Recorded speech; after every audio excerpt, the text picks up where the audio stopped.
Hello guys, welcome back to Oshkosh 2023, and we are right here in front of to the side of the F-35, the latest and greatest from the US military. And the pilot is actually somewhere there. He's a colonel, Zakaria, and he's very friendly, talking to everybody and shaking hands. So that's really great. I don't know which of them it was. If it was Colonel Bart, but he's right there. Very nice guy. There's an air show going on. Walk on here, take a look at some of the aircraft they have on display. There you go. Here we have the Hot Canary.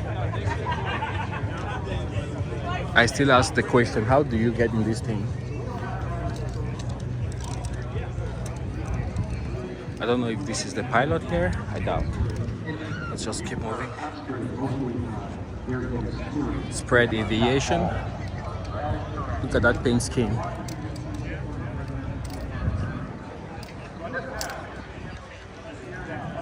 Three-bladed prop, variable pitch.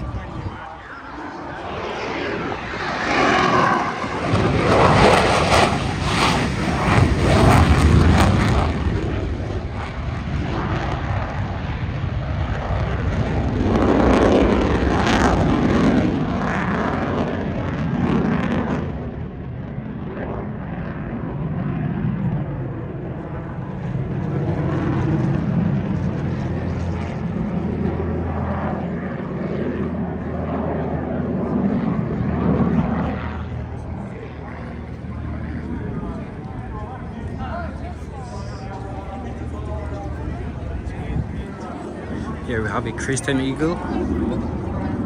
I've never seen many of these like I've seen here, all in one place. Some folks here.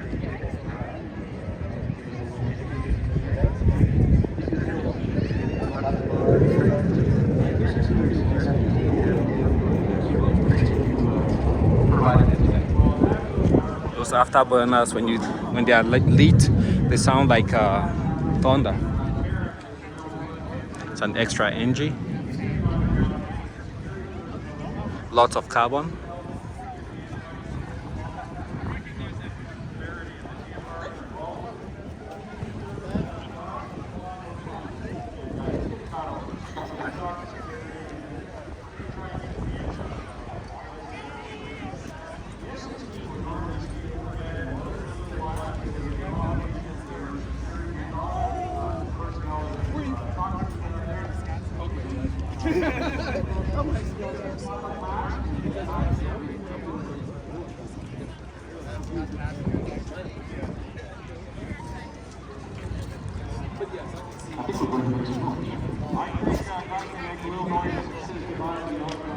Wow, were they racing?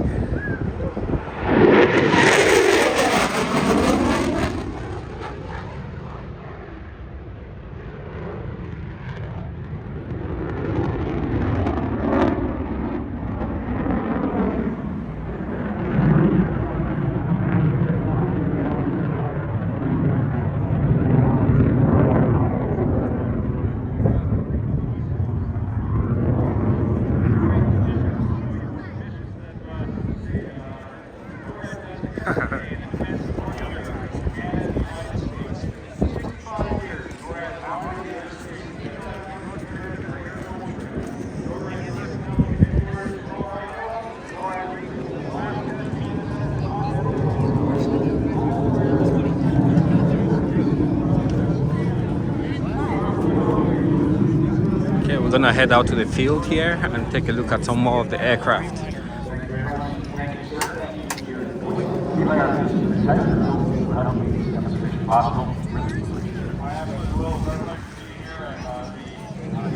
That's it, CTSW. Monday's performance has really surprised us, so I hope that this helps get our message across. I certainly think that first impression has, and we hope that I believe it could also be a Peepers trail. Now, Luke Jericho, we see that nice little white airplane that just took off. Tell us all about it. We do, and as part of our showcase portion of today's show. I'd like to introduce you to your guest. Sitting out in front of me is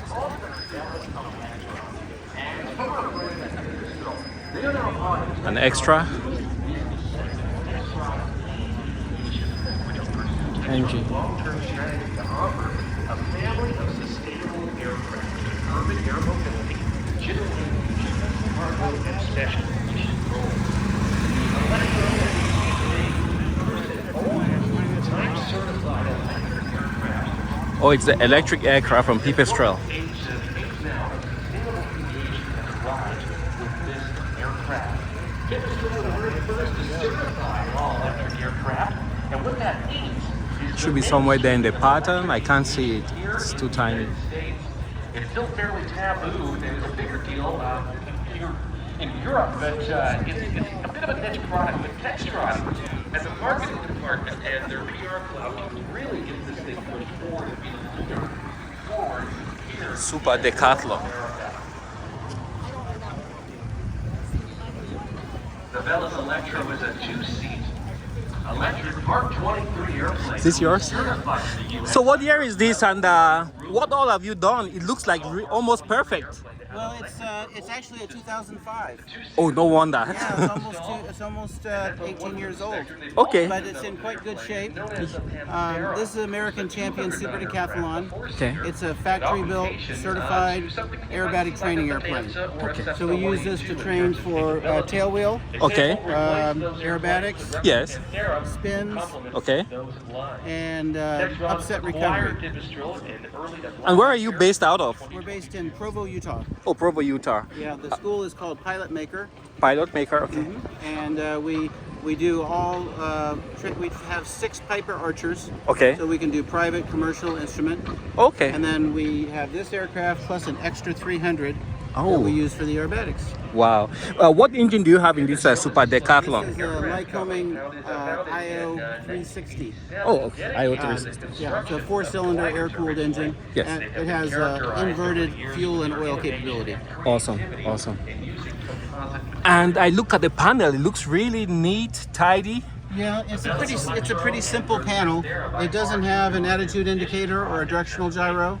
Okay. It only has a single GPS comm radio, so it's only for daytime VFR flying. Okay. But it's not a bad cross-country traveler. We traveled here from Utah in 1.5 days. About how much do you see for cruising speed? We cruised at about 120 knots. Oh, that's respectable. Thank you so much. All right, thanks for taking the time to talk to me. So if you need flight training, it's in Provo, Utah. Looks kind of cool. Let's check some of these very easies, the cozies. Was developed utilizing state-of-the-art computational fluid dynamics. Then we can catch somebody to talk. Optimize the aircraft's organic curves and has improved its aerodynamic performance. The wings have a surface designed to optimize flight efficiency and cruising speed and is capable of providing fairly So let's go check out the Honda Jet. They're open today. Guess we're early enough. But before we get inside, we have the new Honda. Don't know if this is the Pilot. Oh, this is the all-new Honda CR-V hybrid.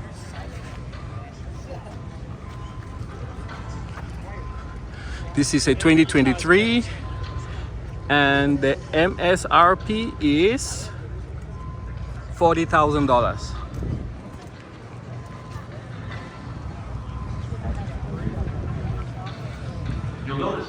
Swing around. The A-Spec, Acura, TLX. It's got the rear spoiler. It's got all-wheel drive. And this retails for $50,000. Very nicely equipped. Oh, you good. And over here we have the Honda Civic Type R. You can see the new design language from Honda, where you have that blunt front There's a vent here. I don't know if it's functional.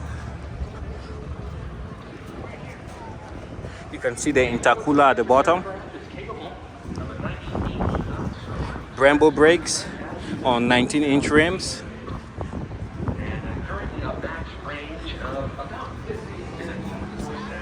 Huge spoiler in the rear. Red Honda badging. Type R in the rear. Triple exhaust with the diffuser in the back. It's got the shark fin antenna. Red racing seats. And this is stick shift, 5-speed. All right, let's make our way inside. And here we have the Honda Jet.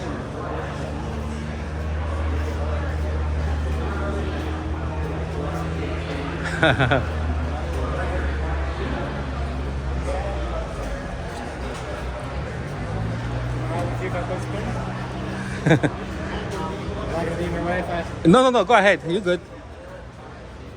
California. No. From Utah?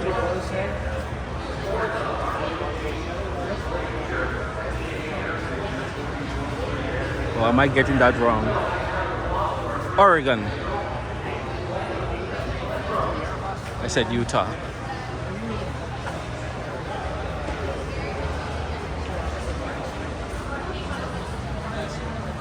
Honda Jet. This is what the interior looks like.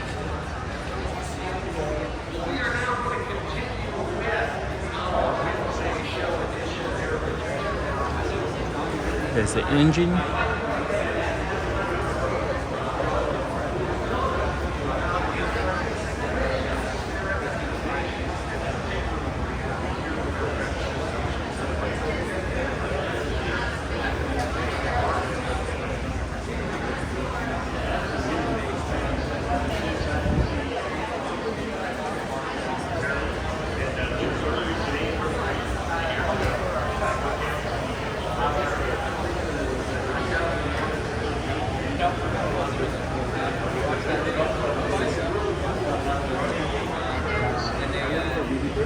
Oh, they brought a race car.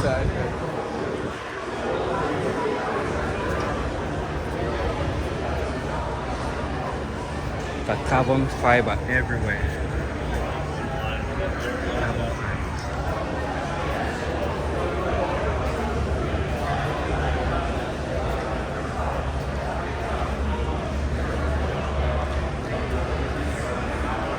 700 horsepower from a 2.2 liter engine. That's insane.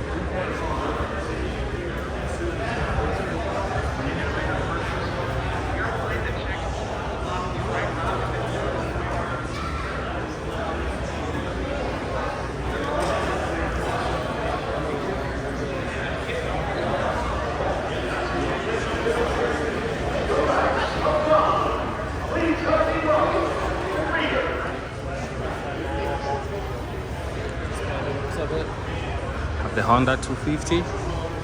This thing is huge. 140 with VTEC, 115,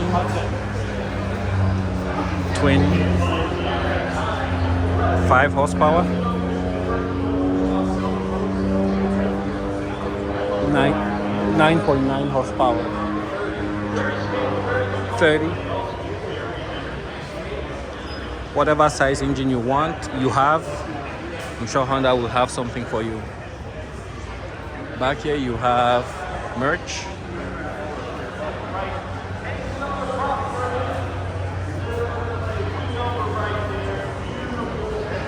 Let's take a look at the Jet here before we go to the back.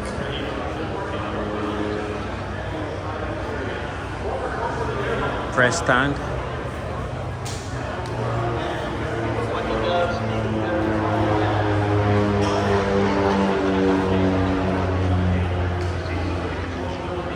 Here's the Honda Jet.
Stand up. Come on, Oshkosh, let's give it up for Mr. Champion right there.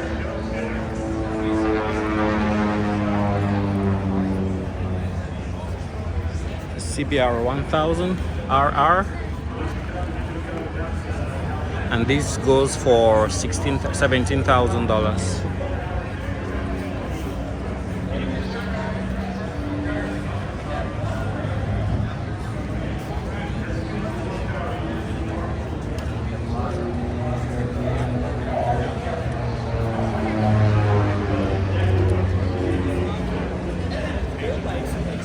The Honda Monkey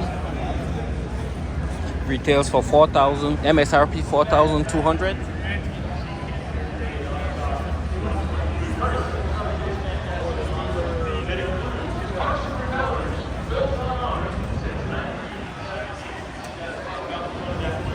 And straight ahead we have the Honda Rotos.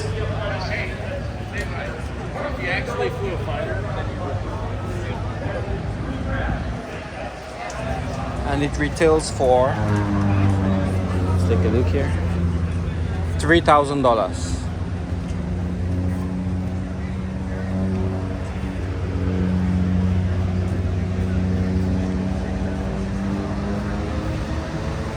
Here we have the CRF 450 RX retailing for $10,000.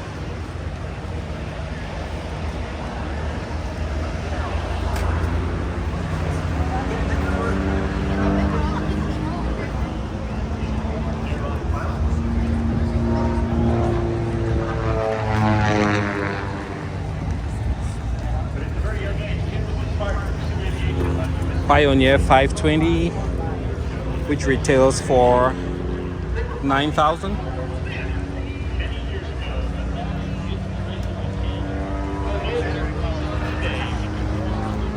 And here we have the 1000 R4.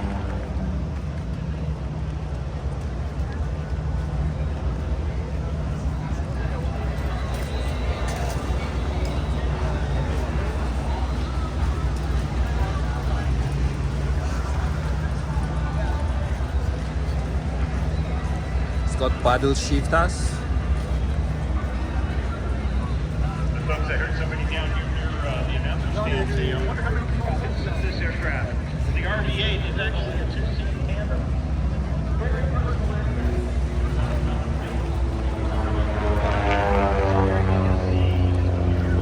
And this is the Talon 1000 from Honda. It's got a 6-speed DCT transmission, dual coil transmission. Dual clutch transmission, and its MSRP is $25,000.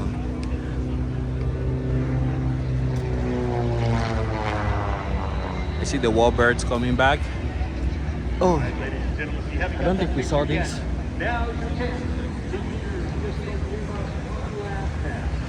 Pinnacle aircraft engines.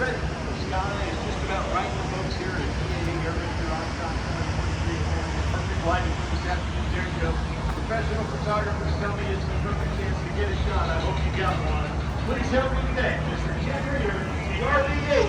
We are so excited to have you here. Ken, thank you very much.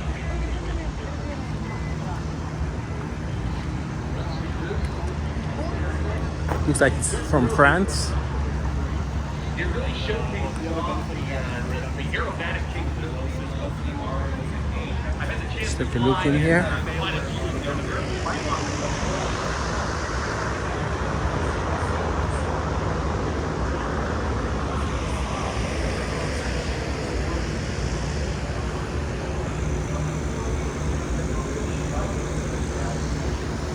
Kawasaki.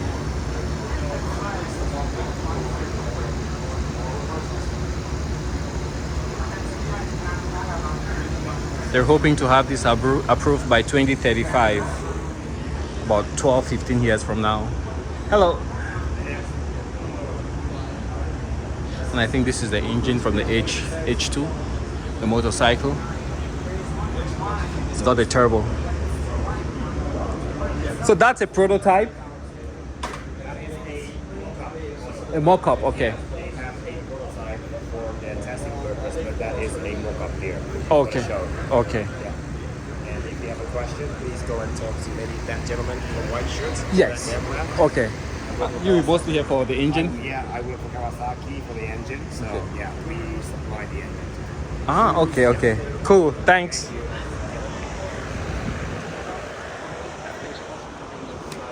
To maintain more or less. Hello. I'm gonna take a peek inside.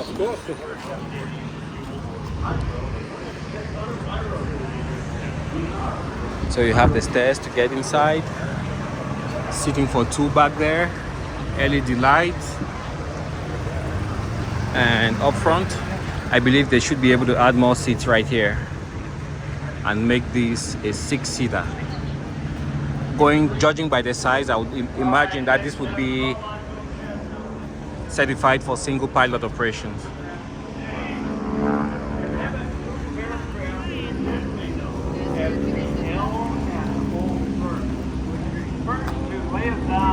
And observation.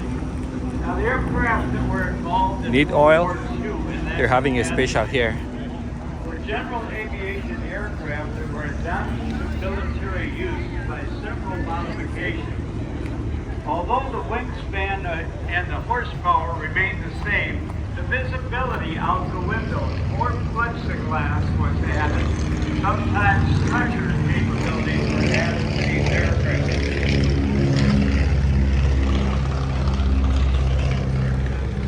When asked about why the warbirds fly, here's the question that we love to answer. The warbirds fly in honor of the men and women who built the warplane, the ground crews that maintain the plane, and the pilots who flew the plane.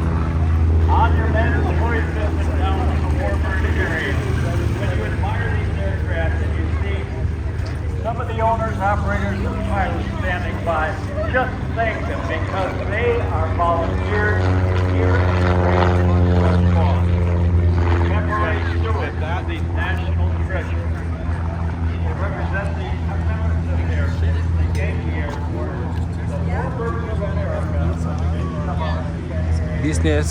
National Business Aviation Association.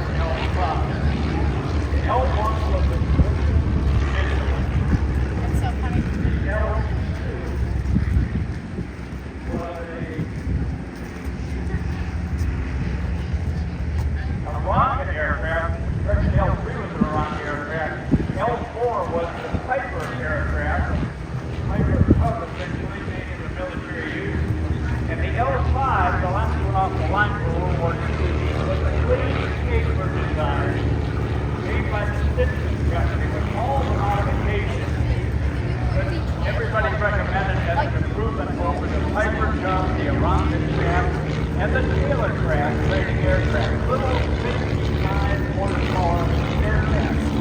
Now, these are just part of that, because these aircraft are places, like I said, when you Here we have Airbus helicopters.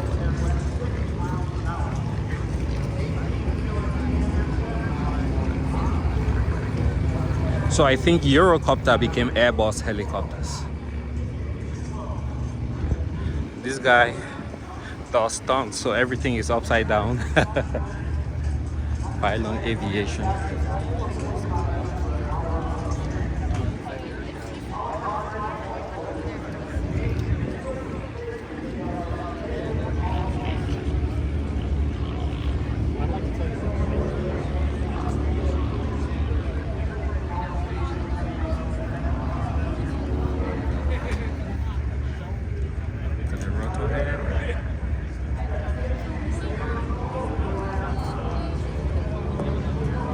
if we can make us our way inside. Do they have anything special going on? No, nothing special inside. So I guess we'll just stay outside, go take a look at some more aircraft.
Beechcraft D-17 Stega wing.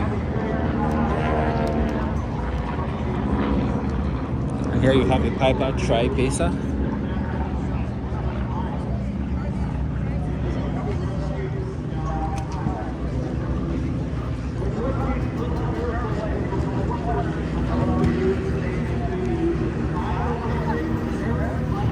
Oh, look at the aircraft from the James Bond movie, the BD-5.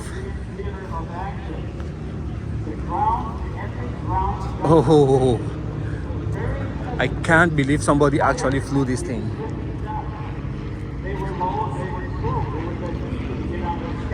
There's so many of them partially completed that are for sale. And it's not this one, it's the next aircraft I'm talking about. It featured in one of the James Bond movies, but that one looks much bigger. They were underpowered. Or if they were out at sea, the big guns from the ships out at sea would home in on our position, it would be all over. For that reason, they did not shoot at these little aircraft in World War II, but that was going to change in the Korean War. The aircraft in the Korean War, the name was changed to bird dogs because they sniffed out their prey. Generally, they were improved. Oh, this is not it. This is a Prescott Pusher. No wonder. Yeah, the one in the James Bond movie is much smaller, extremely dangerous. And this one is actually for sale. Believe it or not, it actually flies. Between a military Piper Cub and an enemy Fiesler Storch. The pilots, the lieutenants in the Piper Cub, the Americans only had side eyes. So the two airplanes, the German Look at these airplane and gliders. the American airplane, were trading shots. The American pilot shot the heel of one of the German pilots in the Fiesler Storch. A dogfight ensued. The L-4, the military Piper Cub, was on the trail of the Fiesler Storch. The Storch kept flying lower and lower to try to shake the Piper Cub on its tail, took the wave him into the ground, went skidding across the field. Our military Piper Cub landed. The two American pilots came over towards the airplane. The pilot that wasn't shot in the heel took a run for him. There was a pistol shot in the air, and he quickly thought a better idea. He gave up. The pilot that was wounded, I want you to listen to this. He thought that the American lieutenants would come over and shoot him. That's what he testified. What happened was the end of the war. The killing was over. Why extend it? The American pilot went over, removed the boot of the German pilot. The bullet had gone through and penetrated the skin just a little bit, started to cause some blood, but he provided first aid. It was over.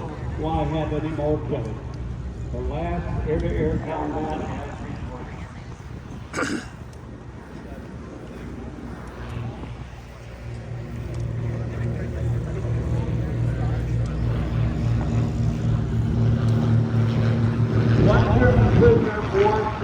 military Piper Cub generated more fear than any other Allied Glass aircraft tower. because artillery would soon follow the sighting of the F-4. They were very inexpensive. You could change an engine out in the field in a matter of 2 hours. When shot, because of the fabric covering, the bullet would go through the fabric and do very little harm. Down below the Catholic shipment. Design aircraft by Oshkosh aircraft engineers are trying to get his thing right. Visible yet panic to all you Polish descent, that's my best interpretation. He brought together a good airplane, a good training airplane, and the Catholic shipment was recognized by early air show pilots. The first one being the legendary Harold Fryer, that with modifications and a bigger engine and more surface control, it would make a great air show monoplane. That was picked up by the legendary Art Scholl, who did modifications. Yeah, we have the more, Sunexes. including fitting one with retractable landing gear. Whoa. Yes, they did carry some artillery, and that is an L4 that laid down some of the pyro, courtesy of Tora Pyro team. And that airplane reminds me of the article that came out in Sport Aviation and arrived at my house about 2 days before we left for Oshkosh. It was about Bazooka Charlie Carpenter, a great article about a guy who had seen that his colleague lashed a bazooka on each side of their military Piper Cub. Not content. He said, I think they can do one on each side and I'll do 3. He went out and destroyed the enemy's tanks. Now that airplane was supposed to be here, but plans don't always come through. The airplane didn't make it, but there's a great article in Sport Aviation about Charlie Carpenter, and there's a book that came out as well, and he could reference your EAA magazine. Now there are a couple of Take a break right here. L19s that